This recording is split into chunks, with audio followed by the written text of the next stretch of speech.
Hello दोस्तों, RP study के YouTube channel पे आप सभी का स्वागत है। आज हम कक्षा 10 की अर्धवार्षिक परीक्षा बाड़मेर में जो पेपर हुआ है उस पेपर को आपके साथ शेयर करेंगे।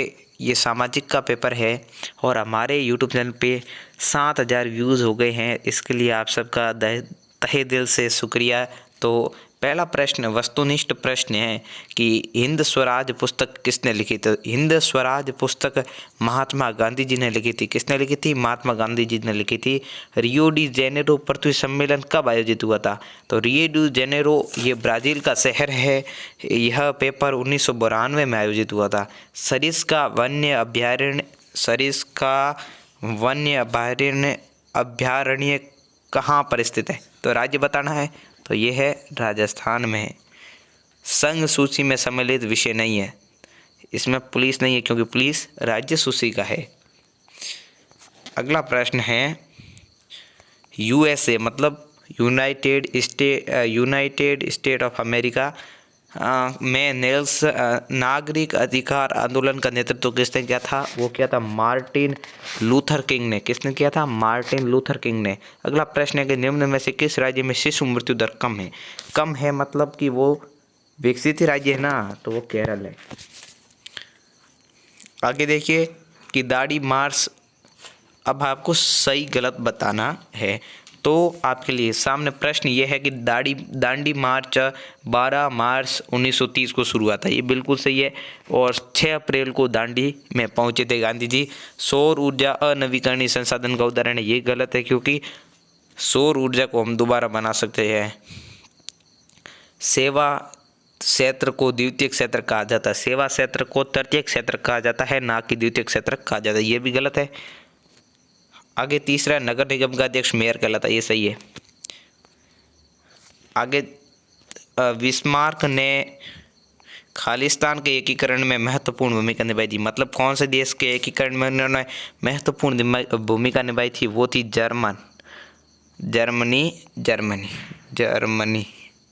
जर्मनी के एकीकरण में ओटो वन बिस्मार्क ने बहुत इनको जनक कहा जाता है इस देश के एकीकरण का। भारत में सबसे कम साक्षरता दर बिहार राज्य में है।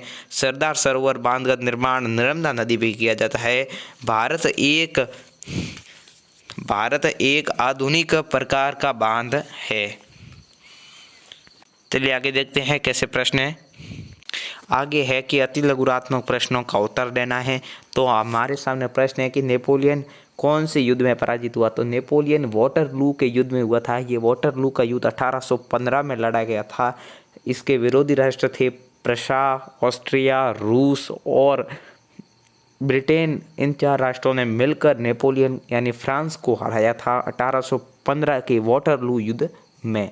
अगला प्रश्न है कि उत्पत्ति के आधार पर संसाधनों को कितने भागों में वर्गीकृत किया गया है?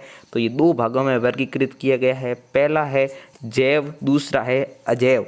तीसरा प्रश्न आपके लिए है कि भारत के वन्य जीवों में संकटग्रस्त जातियों के नाम लिखिए। तो एशियाई हाथी और संघई जो मणिपुरी हिरण है और शेर पूंछ वाला बंदर, ये सब है जो संकटग्रस्त है। अंतर्राष्ट्रीय संघ का नाम बताइए जिसका मुख्यालय ब्रुसेल्स में स्थित है।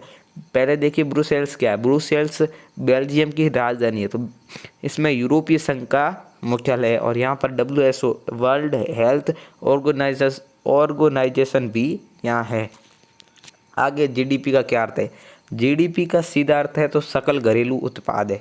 ठीक है, इसको परिभाषा आ जाए तो ऐसे लिखना, ये परिभाषा ही लिखनी है यहाँ पे कि किसी एक विशेष वर्ष में उस राष्ट्र की सीमा के अंदर, किसी भी देश की सीमा के अंदर जो भी उत्पाद हुआ है उसका मूल्य सकल घरेलू उत्पाद कहलाता है। आगे बताओ कि 3 राज्यों के नाम बताइए जहाँ पर काली मृदा पाई जाती है। इस पर मुख्य से कौन कौन सी फसलें उगाई जाती है? इस पर मुख्यतः कपास की फसल उगाई जाती है। और ये 3 कौन से राज्य हैं? ये मुख्यतः ऐसे लिखा जाता है कि महाराष्ट्र, सौराष्ट्र और मालवा में ये पाई जाती है। जैव विविधता क्या है? मतलब बायोडाइवर्सिटी क्या है? यह मानव जीवन के लिए क्यों महत्वपूर्ण है? जैव विविधता क्या है? तो यह आप खुद भी लिख सकते हो कि जो हमारा पर्यावरण है ये जो हमसे किस तरह जुड़ा हुआ है, कि इसी में ही जैव विविधता आती है। वनस्पति और वनस्पति जात को ही जैव विविधता कहते हैं। व्याख्या करें कि जल किस प्रकार का नवीकरणीय योग्य संसाधन है। और अगला प्रश्न है कि खुली बेरोजगारी और प्रसन्न बेरोजगारी में अंतर स्पष्ट करें। खुली बेरोजगारी क्या होती है? तो खुली बेरोजगारी वह होती है जो जिस व्यक्ति को हम सामने से देख रहे हैं कि वो कोई रोजगार नहीं कर रहा है, जैसे वो घर पे सो रहा है तो कोई उसके पास कोई रोजगार नहीं, वो बेरोजगार व्यक्ति है। पर जैसे कोई किसान है, किसान में 2 आदमी की ज़रूरत है उस कृषि को निराई गुड़ाई में, पर उस परिवार के और 2 सदस्य हैं जिनको कोई काम नहीं है, वो उसी काम में जुड़ रहे हैं। तो हम देखेंगे तो चारों ही काम कर रहे हैं, पर वो काम असल में तो उन दोनों का है, तो उन दोनों की कोई ज़रूरत ही नहीं, तो इसलिए उन्हें प्रच्छन्न बेरोजगारी कहते हैं। अगला है संघवाद को परिभाषित कीजिए। ऐसी शासन व्यवस्था जिसमें 2 या 2 से अधिक स्तर की सरकार हो उसे संघवाद कहते हैं। गठबंधन सरकार से क्या तात्पर्य है? गठबंधन सरकार में ये होती है कि 2 या 2 से अधिक पार्टियों द्वारा मिलकर चलाए जाने वाली सरकार को गठबंधन सरकार कहते हैं। सतत पोषणीय विकास क्या है? स्पष्ट करो। सतत पोषणीय विकास ये होता है कि हमें विकास भी करना है, पर पर्यावरण का भी ध्यान रखना है और भावी पीढ़ियों के लिए संसाधनों का विवेकपूर्ण उपयोग करना है। इस प्रकार के विकास को सतत पोषणीय विकास कहते हैं। शिशु मृत्यु दर को परिभाषित कर कीजिए। शिशु मृत्यु दर ये होता है कि किसी एक वर्ष में 1 वर्ष से कम आयु के बच्चों की प्रति 1000 बच्चों की मृत्यु को शिशु मृत्यु दर कहते हैं। आगे है असहयोग आंदोलन को गांधी जी ने वापस क्यों लिया?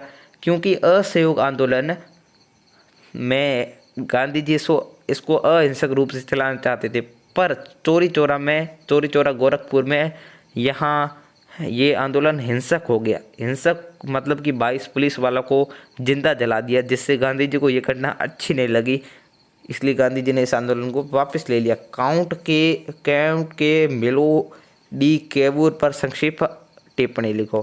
कैवूर कौन था? काबूर इसे काबूर कहते हैं कि काबूर कौन था, ये इसका पूरा नाम है, पर असल में इसका नाम काबूर है। काबूर इटली का प्रधानमंत्री था जिसने इटली के एकीकरण में महत्वपूर्ण योगदान दिया। वो न तो क्रांतिकारी था और न ही वो लोकतंत्र चाहता था, पर वो चाहता था कि जो इतावली भाषा बोलते हैं वो एक ही राष्ट्र में हो, इसलिए उसने एकीकरण किया। मृदा क्या है? मृदा के विभिन्न प्रकारों पर वर्णन कीजिए। इसमें आपको ये लिखना है कि मृदा की संरचना कैसी है। तो मृदा सेलों से बनी है। यह एक साधारण प्रक्रिया है, पर इसको बनने में बहुत समय लगता है। और इसके कितने प्रकार होते हैं? तो जलोढ़, काली मिट्टी, लाल पीली मिट्टी और लेटेराइट मिट्टी और मरुस्थली मिट्टी, वन मिट्टी, ये इतने प्रकार की मिट्टी होती है। इन पर टिप्पणी आप खुद लिख लीजिए। और भारत के विभिन्न समुदायों ने किस प्रकार वनों और वन्य जीव रक्षण का योगदान दिया, ये तो हमें ये आपको याद हो तो खुद कर लीजिए। इसमें कुछ पीपल वृक्ष की पूजा की जाती है, वट वृक्ष की पूजा की जाती है, और बिश्नोई समाज हिरणों को नहीं मारने देता, ये सब इसमें लिखना है। सामाजिक विभाजनों की राजनीति के परिणाम तय करने के 3 कारकों पर व्याख्या कीजिए। और अथवा में प्रश्न है, आधुनिक लोकतांत्रिक व्यवस्था में सत्ता की साझेदारी के अलग अलग तरीके क्या है? इसमें से प्रत्येक एक का उदाहरण दीजिए। इसमें आपको क्या लिखना है कि सत्ता किस तरह अलग हुई है। तो भारत कोई भी राष्ट्र होगा, इसमें आप एक तो क्षैतिज वितरण है, एक ऊर्ध्वाधर वितरण है। क्षैतिज का क्या तात्पर्य होता है? आपने गणित में पढ़ा होगा। क्षैतिज इस रेखा को कहते हैं, इस रेखा को, जैसा आप देख लीजिए ऐसी रेखा होती है ना, ऐसी एकदम सीधी आड़ी होती है। आड़ी का क्या मतलब है कि सब एक इसी पे क्षैतिज पे आएंगे, मतलब एक समान है। तो इसमें पहली होती है विधायिका, कार्यपालिका और न्यायपालिका। विधायिका कानून बनाती है, कार्यपालिका लागू करती है, न्यायपालिका उसमें कोई समस्या होती है तो उसका निपटारा करती है, इन्हें दिशा निर्देश देती है। समझ गए? आगे क्या है? तो आगे इसमें दूसरा है ऊर्ध्वाधर। क्या है? ऊर्ध्वाधर। ऊर्ध्वाधर में सरकार ऐसे होते, ऊर्ध्वाधर वाई डैश और वाई वाली जो रेखा होती है सीधी कार्तीय तल में आप देखे होंगे। ऊर्ध्वाधर का क्या मतलब है, ऊपर वाला ऊपर है और नीचे वाला नीचे, मतलब ऊपर वाले के पास ज़्यादा पावर है और निचले वाले के पास पावर नहीं है। ऊपर होती है केंद्र सरकार, फिर होती है राज्य सरकार, फिर होती है स्थानीय सरकार। केंद्र सरकार इन दोनों पे कंट्रोल करती है, राज्य सरकार स्थानीय सरकार पे कंट्रोल करती है और स्थानीय सरकार इन दोनों के अधीन होती है। इनको विस्तार से आप खुद लिख लीजिए और मेन हमने आपको बता ही दिया। आगे है कि अपने शासन वाले क्षेत्रों में शासन व्यवस्था को ज़्यादा कुशल बनाने के लिए नेपोलियन ने क्या क्या बदलाव किए। तो नेपोलियन ने नागरिक संहिता लाई, जिसे नेपोलियन की संहिता भी कहा जाता है, महत्वपूर्ण यह है। फिर इसने जर्मनी में बहुत सारा बिखरा हुआ था स्टेट, उनको मिलाकर 29 राज्य बना दिए गए और ये सब इसने किया था।